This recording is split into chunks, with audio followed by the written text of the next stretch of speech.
Hi hello friends, welcome to my channel. இன்றைக்கி முட்டைக்கோஸில் எப்படி egg omelette செய்கிறதுன்னு பார்க்கலாம். அதுக்கு நான் ஒரு 100 கிராம் அளவு முட்டைக்கோஸ் எடுத்திருக்கேன். ஒரு பெரிய கேரட்டு, கொஞ்சம் மைதா மாவு.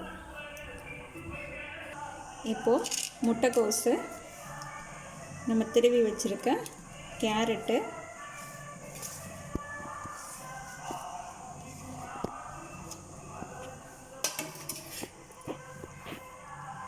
மைதா மாவு,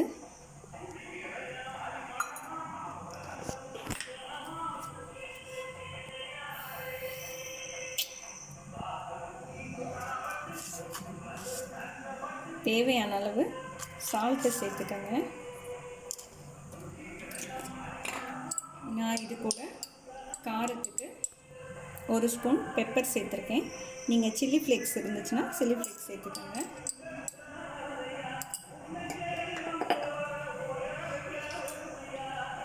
அப்புறம் இது கூட ஒரு முட்டை ஒன்று ஆட் பண்ணிக்கோங்க.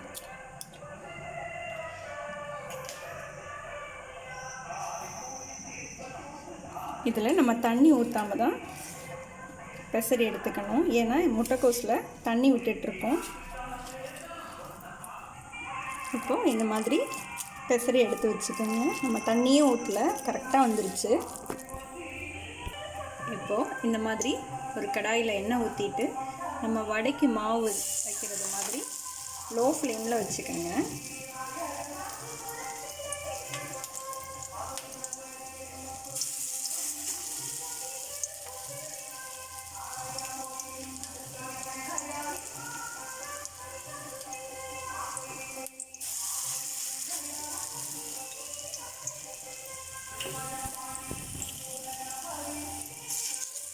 இப்போ இது மாதிரி வச்சுட்டு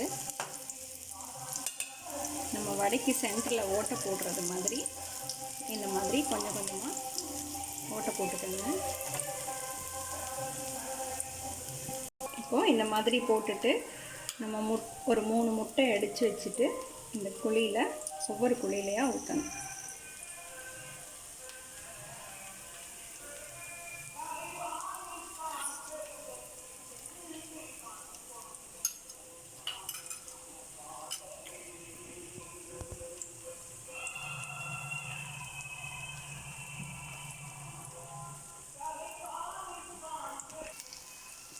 இப்போ ஒரு சைடு வெந்திருக்கும்.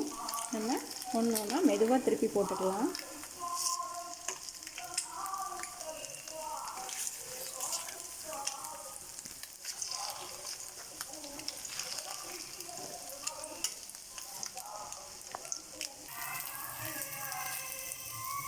இப்போது நல்ல கோல்டன் ப்ரௌன் கலரில் வந்துருச்சு. நம்ம இன்னொரு சைடும் திருப்பி பார்க்கலாம். 2 சைடும் நல்லா வந்திருக்கு.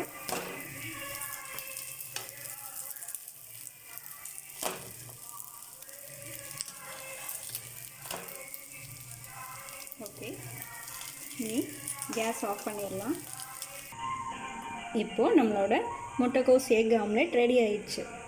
பசங்களுக்கு ஈவினிங் வந்தோன்னே ஸ்நாக்ஸாக கொடுங்க, இன்னும் வேணும்னு கேட்பாங்க.